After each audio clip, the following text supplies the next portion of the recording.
Welcome back to आगे teaching centre में आपका स्वागत है मित्रों।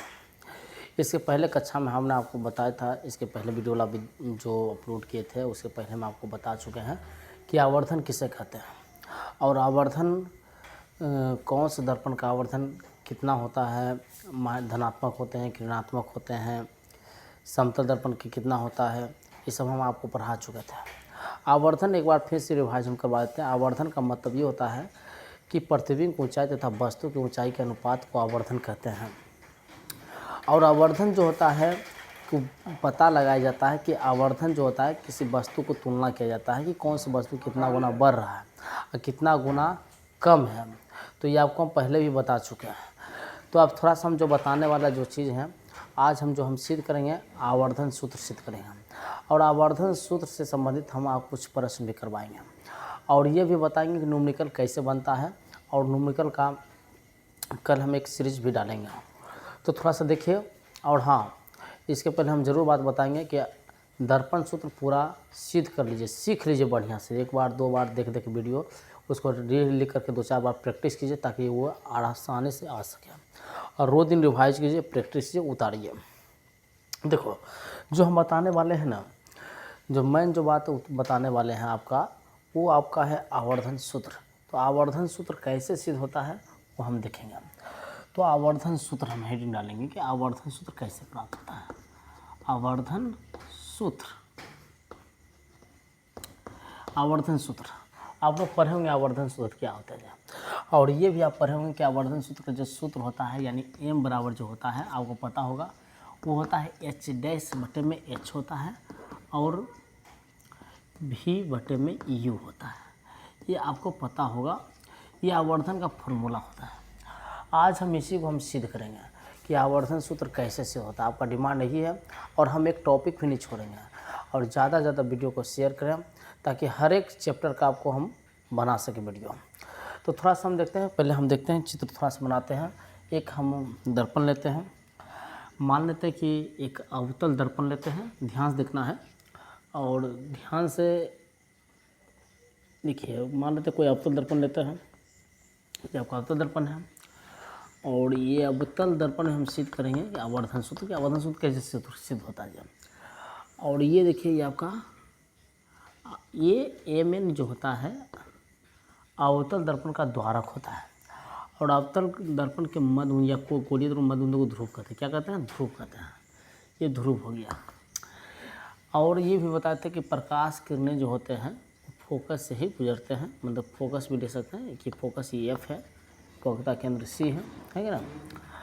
अब ये हम देखें कोई वस्तु को हम रखते हैं अनंत और वक्रता केंद्र के बीच में रखते हैं। मान लेते हैं हम वस्तु को, हम यहाँ पर वस्तु को कोई रखते हैं, वस्तु को रखते हैं, ठीक।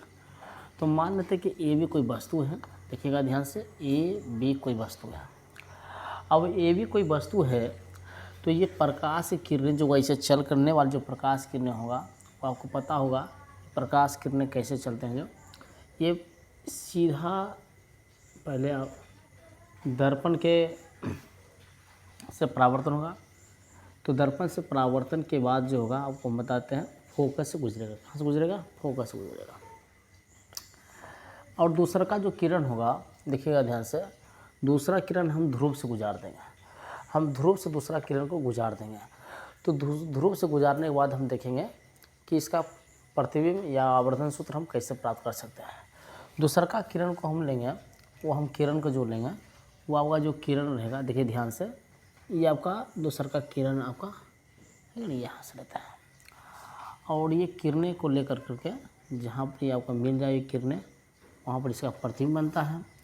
तो ये प्रतिबिंब जो बना यहाँ पर बना, यानी यहाँ पर बना ये आपका प्रतिबिंब। यानी ए भी लिए तो यहाँ बी डैश और यहाँ पर जो लेते हैं किरणें जो लेते हैं, जो किरणें जो लिए हैं वो आपका जो किरणें आपका ले लेते हैं बी डैश ए डैश लेते हैं।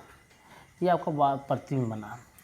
यहाँ पर जो किरणें जो आते हैं यानी कि दूसरा का जो किरणें ध्रुव से गुजरते हैं, तो ध्रुव से गुजारने के लिए जो ध्रुव से जो गुजरता है तो वहाँ पर हम जो परावर्तन का नियम के पालन करते हुए वापस लौट जाती है। इसके पहले वाला वीडियो में हम आपको पढ़ा चुके थे किरण आरेख में, वहाँ पर जाके आप देखिएगा ज़रूर इस वीडियो को। यहाँ पर जो मेन ज़रूरी जो चीज़ होता है कि जैसे पहला किरण जो दोनों का जो प्रतिबिंब जो रखे हैं हम, वस्तु का जो प्रतिबिंब रखे हैं वो अनंत और वक्रता केंद्र के बीच में रखे हैं, और इसका वास्तविक जो प्रतिबिंब बना है वो आपका सी और एफ के बीच बना है। तो इसको इस सहायता से हम आवर्धन सूत्र सिद्ध करेंगे। देखिए आवर्धन सूत्र कैसे सिद्ध होता है, जो थोड़ा सा ध्यान से देखिएगा और ध्यान से देखते रहना, इसके वीडियो के बिल्कुल नहीं करना, चित्र को थोड़ा सा समझना है कैसे चित्र होता है। तो यहाँ पर जो ये फोकस इसका है, ये आपका सी है, देखिए ये आपका सी है, तो ध्यान में रखना है। यहाँ पर जो परावर्तन के जो नियम बनते हैं वो आपको ध्यान रखना है। ये जो नियम है ये आई प्रतिबिंब बनाता है और ये आर बनाता है। परावर्तन का नियम का पालन करते हुए ये वापस लौटते हैं दोनों के लिए, तो थोड़ा समझना है। अच्छा आपको पता, थोड़ा सा चित्र के बारे में लिखना चाहते हैं तो चित्र में लिख सकते हैं। तो यहाँ पर लिख देंगे चित्र के बारे में, क्या लिखेंगे कि माना कि एम एन एक अवतल दर्पण है, एक अवतल दर्पण है, थोड़ा बहुत लिख देंगे, अवतल दर्पण है, अवतल दर्पण है लिख देंगे, जिसका एक एम एन एक अवतल दर्पण है, जिसका लिख देंगे, जिसका वह ध्रुव P वक्रता केंद्र C तथा फोकस F है। क्या है? F है। फोकस क्या लेते हैं? F है।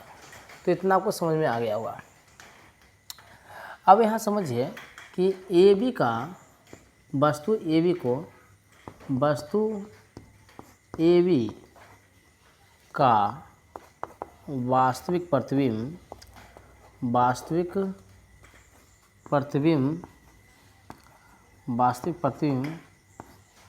AB का वास्तविक प्रतिबिंब, देखिए ध्यान से, AB का जो वास्तविक प्रतिबिंब होगा, AB का वास्तविक प्रतिबिंब वक्रता केंद्र, देखिए ध्यान से, वक्रता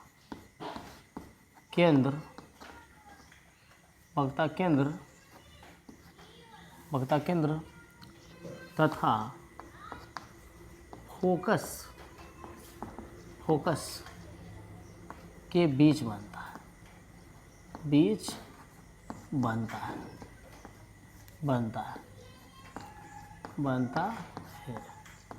ये आपको पता चल गया।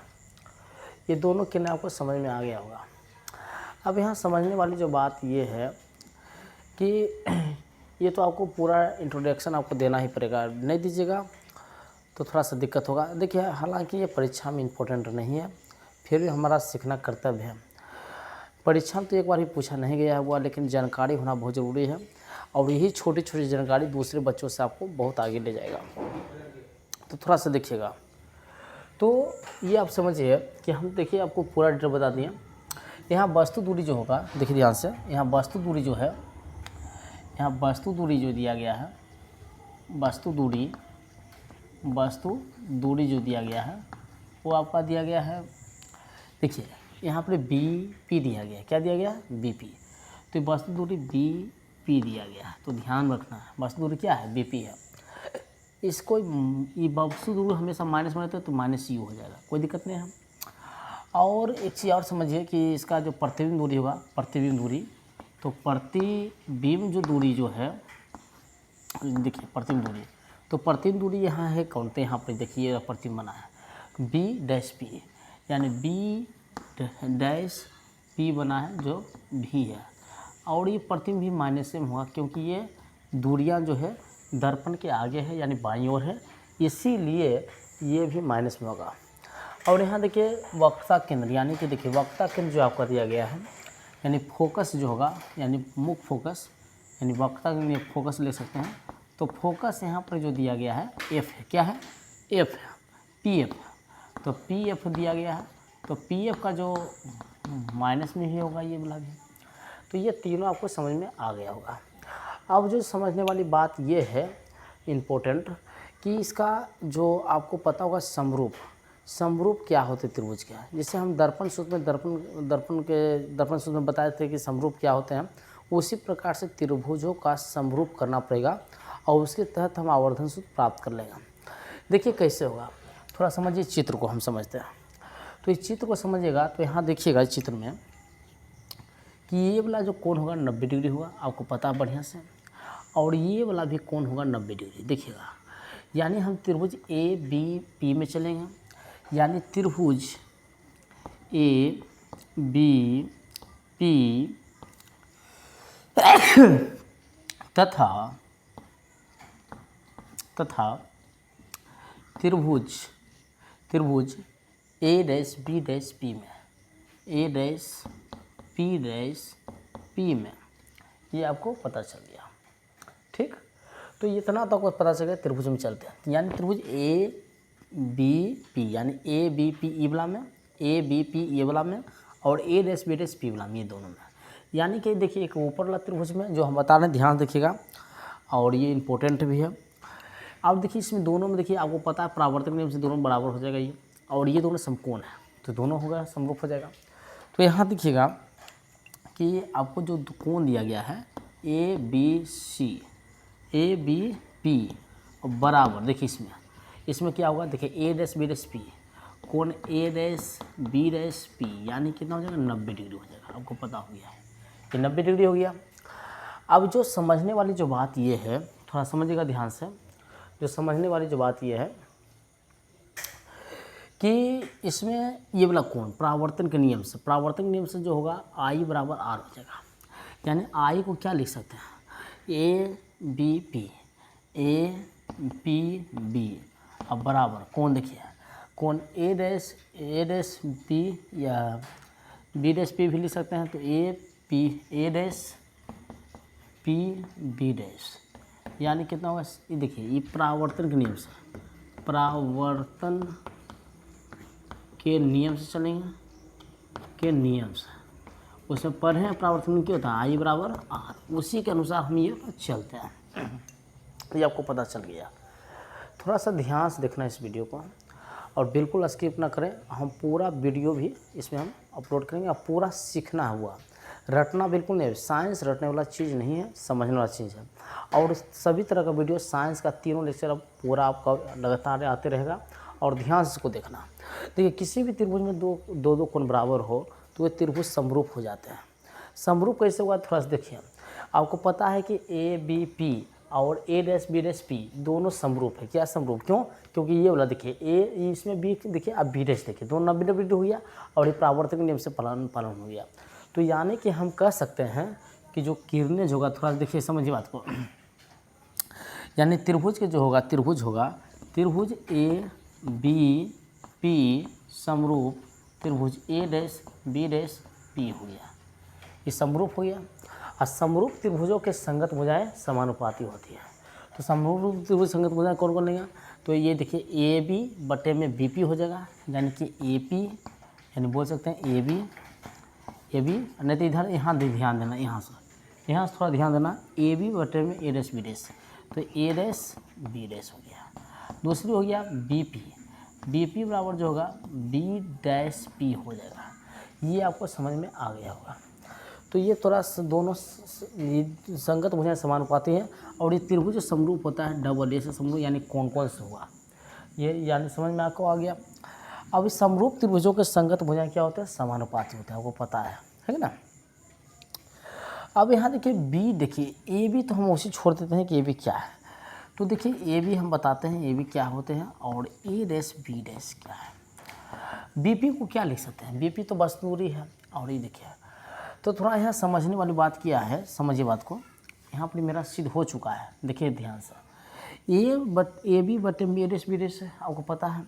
तो ए बी बटे में ए डैश बी डैश है, तो क्या है ये, तो यहाँ पर आप लिख भी सकते हैं कि जो ए बी जो होगा ये वाला ए बी, वो ए बी जो होगा, ध्यान से देखना हुआ, ए बी ये वस्तु की ऊंचाई क्या है, वस्तु की ऊंचाई है, ये वस्तु की ऊंचाई है, ये वस्तु की ऊंचाई है। और ये जो बी ए डैश बी डैश जो है, ए डैश बी डैश है जो प्रतिबिंब की ऊंचाई है, प्रतिबिंब की ऊंचाई है। ये आपको पता चल गया, बढ़िया से पता चल गया। अब ये दोनों तो आपको समझ में आ गया। अब इसी को प्रतिबिंब वस्तु की ऊंचाई को हम लिखते हैं एच लिखते हैं, इसको लिखते हैं एच डैश लिखते हैं। वस्तु की ऊंचाई को एच लिखते हैं, इसको एच डैश लिखते हैं। तो ये आपको पता होनी चाहिए। तो यहाँ गौर से देखिए, तो यहाँ पर आप देखिएगा इस चीज़ को, तो आपको एक चीज़ नोटिस कीजिए कि ए बी क्या है। तभी बोले सर ए बी जो है वस्तु की ऊंचाई एच है, तो हम एच लिखेंगे, तो बिल्कुल एच लिखेंगे। और ये क्या होगा, एच डैश हो जाएगा, एच डैश हो गया। यहाँ देखिए, यहाँ देखो ध्यान से, बीपी क्या है, तो बोलिए सर बीपी जो है ना, वो बीपी आपका प्रतिबिंब की दूरी है, यानी भी है। और ये जो बीपी बी डैश पी है, जो वस्तु दूरी यू है। तो समझिए, तो एच एस डैश बराबर जो होगा वो आपका समझिए ध्यान से, ये आपका हो जाएगा बीपी, यानी वस्तु दूरी यू हो जाएगा और प्रतिबिंब दूरी भी हो जाएगा। लेकिन चिन्ह परिपाटी को लगाना बहुत आवश्यक होता है। अगर आप चिन्ह परिपाटी को नहीं लगाइएगा तो दिक्कत हो जाएगा। जानते क्या होगा दिक्कत, तो देखिए चिन्ह परिपाटी में आपको बताए थे कि अगर नीचे का प्रतिबिंब बना तो उल्टा बन जाता है। आपको पता होगा ये दोनों तो माइनस में होगा। वस्तु दूरी भी देखिए दर्पण के बाईं ओर ही है, और जितने भी दर्पण के बाईं ओर दूरियाँ होते हैं वो माइनस में होता है। तो पूरी तरह से आपको समझ में आ गया होगा। तो ये देखिए यहाँ पर देखिए प्रतिबिंब भी इधर ही बन रहा है, बाईं ओर बन रहा है, और वस्तु भी उधर ही बन रहा है। तो दोनों चीज़ समझिए कि इसका माइनस में होगा, फोकस भी माइनस में होता है आपका दर्पण का। तो यहाँ पर देखिए ये तो आपको देखिए प्रतिबिंब होता है प्लस में होता है, और ये उल्टा बना है तो माइनस में बनेगा। और ये प्रतिबिंब दूरी क्या है, दोनों माइनस में होगा। तो ये दोनों क्या हो जाएगा, देखिए थोड़ा सा दिख नहीं रहा, थोड़ा सा हम ऊपर लेके चलते हैं। थोड़ा सा ये लाइन को हम थोड़ा सा बाहर देखते हैं, थोड़ा समझिएगा वो ध्यान से। तो ये वाला इसके बदले में हम ए बी के बदले हम क्या लिखेंगे, देखेंगे गौर से देखना। ए बी के बदले हम क्या लिखेंगे, जो देखना ए बी के जो बदले लिखेंगे वो ए बी के बदले लिखेंगे एच। क्या लिखेंगे, एच लिखेंगे, और नीचे में एच डैश लिखेंगे। आपको समझ में आ गया। और यहाँ पे देखिए बीपी क्या वस्तु दूरी है, तो वस्तु दूरी यू लिखेंगे, प्रतिबिंब दूरी भी लिखेंगे। लेकिन यहाँ उल्टा है तो माइनस लगाएंगे, ये बाईं और दोनों है इसलिए माइनस हुआ। प्रतिबिंब सीधा है इसलिए धनात्मक लेंगे इसको। तो यहाँ पर देखिए गौर से, तो ये दोनों तो कट जाएगा माइनस माइनस। तो एच देखिए ध्यान से, एच बटे एच डैश बन गया, बराबर में यू बटे भी हो गया, यू बटे भी हो गया। इसको थोड़ा सा उलटते हैं, देखिए माइनस में रखते हैं, इसको माइनस ऊपर ले गए, थोड़ा सा पलटते हैं, तो एच डैश बटे में जो एच निकलेगा वो भी उलट दिए हैं। देखो उलटने पर है, यहाँ आप लिख सकते हैं उलटने पर, उलटने पर, तो आप लिख सकते हैं। तो ये क्या है आपको, तो ये बोलेगा सर ये आवर्धन है, इसी को तो आवर्धन कहते हैं, एम बराबर। तो एम बराबर ये आपका एम बराबर हो गया। तो एम बराबर जो फॉर्मूला हो गया, देखिए यहाँ पे ये वाला माइनस में अपने उठा के इधर ले जाता है। तो ये हो गया एम बराबर हो गया माइनस भी बटे में यू हो गया। यही आवर्धन सूत्र होता है। और इसी के बराबर जो होता है, आपको हम बताएं कि प्रतिबिंब ऊंचाई और वस्तु की ऊंचाई को क्या कहते हैं, आवर्धन कहते हैं। प्रतिबिंब की ऊंचाई और वस्तु की ऊंचाई को क्या कहते हैं, आवर्धन कहते हैं। ये एक मात्रक हीन राशि है, या आप बोल सकते हैं विमाहीन राशि। इसके पहले वाले वीडियो में आपको हम बता चुके हैं। पूरा हम फुल कॉन्सेप्ट हम पढ़ा रहे हैं हुआ, इसीलिए वीडियो का शेयर ज़्यादा करें ताकि लाभ अन्य विद्यार्थी भी उठा सकें। ये आपका इसीलिए दानी बनिए, जितना भी रहेगा उससे और बेटरमेंट आपको भगवान दे देंगे, बहुत ज़्यादा दे देंगे। तो ये जो आवर्धन के जो सूत्र जो हम सिद्ध किए हैं, एक चीज़ और इसमें नोटिस करने वाला बात क्या है, समझिए बात को, कि आवर्धन तो एम हो गया ये, तो एम बराबर जो फूला फॉर्मूला जो हो गया वो एच डैश बटे में एच हो गया, और माइनस भी बटे में यू भी हो गया। अगर एक चीज़ और इसको नोट करिएगा, बनाइएगा, तो बन सकता है। क्या बनेगा, तो हम ये बनाएंगे, इसको देखो ध्यान से, ये बनाएंगे कि इसको हम दर्पण सूत्र से हम तुलना करेंगे थोड़ा सा। तो समतल दर्पण देखिए, थोड़ा सा जगह मिल जाए तो ठीक है। तो देखिए थोड़ा सा ये आपको समझ में आ गया होगा। इसके लिए आप शॉर्ट स्क्रीन इसको ले सकते हैं, तो इसमें कोई दिक्कत नहीं है।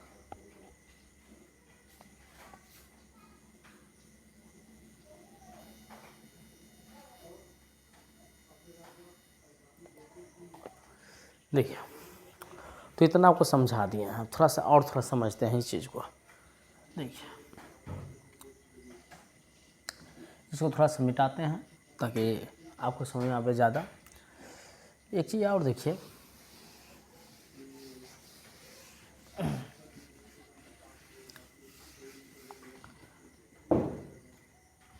देखिए आप एक दर्पण सूत्र पढ़े हैं, तो दर्पण सूत्र में आप क्या पढ़े हैं, बोले कि सर एक वोटे जो हम सिद्ध किए थे वो आपको पढ़ाए थे, एक वोटे एफ बराबर एक वोटे भी माइनस एक वोटे में यू होता है। सॉरी प्लस में होता है कि ना। तो यहाँ पर समझिए कि अगर हम मान लिया जाए कि इसका मान अगर हम रखते हैं, देखिए ध्यान से, माइनस भी बटे यू का अगर हम मान रखते हैं तो आप थोड़ा समझिए बात को। क्या करेंगे, जब हम क्या करते हैं यू से हम भागा देते हैं। यू से अगर हम लगा देते हैं, अगर आपको लगाना है तो लगा सकते हैं, जिसके तहत हम लगा सकते हैं। तो हम क्या करेंगे कि इसमें हम यू से हम गुना कर देते हैं अगर, या भी से कर देते हैं। अगर हम भी से करेंगे तो और बढ़िया। तो भी से हम ऊपर से गुना करते हैं भी से, तो ये होगा भी बटे भी, और ये हो जाएगा भी बटे में यू हो जाएगा, नहीं हो जाएगा। तो थोड़ा समझिए, ये दोनों कट जाएगा, तो कटेगा तो क्या हो जाएगा, ये भी बटे में एफ हो जाएगा और एक प्लस भी बटे में यू हो जाएगा ये। लेकिन यहाँ समझिए, आपको जो पढ़ाए हैं ये देखिए, एम जो है माइनस भी बटे यू के बराबर है। तो बराबर है तो भी बटे जो हम एफ लिखेंगे, थोड़ा सा देखिए, इसको हम एक माइनस एम लिख सकते हैं। क्यों लिखेंगे हम, तो देखिए माइनस एम में से लिखेंगे, भी बटे यू है, माइनस में यहाँ पर है, इसीलिए हम यहाँ पर जो एम का जो मान होगा यहाँ पे माइनस भी बटे यू है। इसीलिए अगर हम माइनस को इधर ले आएंगे तो चलेगा। तो ये आपका जो एफ, अगर एफ निकालेंगे तो एक बटा भी हो जाएगा, नीचे में हो जाएगा। देखो ध्यान से, अगर उल्टेंगे हम तो उल्टेंगे तो आप क्या करिएगा सर, भी बटे एफ हो जाएगा, अब बराबर में हो जाएगा एक बटे एम। सॉरी मिस्टेक हो गया थोड़ा सा। तो जो आवर्धन सूत्र जो होगा आपका, एक ठो जो कंडीशन जो ले रहे हैं लेंस सूत्र से, सॉरी दर्पण सूत्र से, तो एफ बराबर जो निकालेंगे, तो एफ बराबर जब निकालेंगे तो यहाँ पर देखने वाली बात यह है कि एक बटा में जो होगा, है कि ना, एक बटा में यानी उल्टेंगे तो नीचे ही एफ भी आ जाएगा, तो ये भी ऊपर चल जाएगा, 1 माइनस एम हो जाएगा। तो ये थोड़ा सा ये भी एक फार्मूला है, इससे ज़्यादा ये भी काम चलता है। तो ज़्यादातर हमको तो ये ज़रूरी इम्पोर्टेंट चीज़ होता है। तो ये बात को समझिए, और हम दर्पण सूत्र पूरी तरह से क्लियर कर दिए हैं, और ये पूरा कॉन्सेप्ट है हुआ। इसके बाद वाला जो वीडियो होगा उसके हम न्यूमेरिकल बताएंगे। आपके पास भारतीय में उनका बुक होगा तो बना सकते हैं, कोई भी अदर बुक हो, लेकिन कॉन्सेप्ट आपको क्लियर होना चाहिए। अगर आपके पास कॉन्सेप्ट क्लियर है तो कोई भी मैथ आप बना सकते हैं। कॉन्सेप्ट अगर क्लियर आपका नहीं है तो फिर आपका दिक्कत होगा। कॉन्सेप्ट क्या होते हैं, देखिए कॉन्सेप्ट और रटने में बहुत दिक्कत होता है। अगर कॉन्सेप्ट समझ जाते हैं तो फिर आपको कोई दिक्कत नहीं है। अगर आप कॉन्सेप्ट को नहीं समझते हैं तो आपको फिर दिक्कत हो जाएगा। क्योंकि कॉन्सेप्ट से क्या होता है कि कॉन्सेप्ट अगर आप समझते हैं चीज़ों को, पूरा तरह से आप सीख गए हैं, इसको घर में 2 4 5 बार बनाना पड़ेगा। लिखने से नहीं होगा, देखने वीडियो से नहीं होता है। इसको घर में या कॉपी में क्या करना है, लिखना है, और इसको 2 4 बार प्रैक्टिस करना है, अपने से देखना है कि क्या हमसे बन पाता है या नहीं बन पाता है। बन पाता, अपने आप को सेल्फ परीक्षण लो, क्योंकि जब तक अपने से कोई भी काम नहीं करिएगा तब तक आप नहीं सीखिएगा। अपने आप को एक्टिव रखो, माइंड को फ्रेश रखो, और अपने आप को थोड़ा सा टाइम टेबल करके बना करके एकदम पूरा विषय पर ध्यान देना है सभी इस पर वीडियो पर। इसके बाद हम केमिस्ट्री का वीडियो अपलोड करेंगे।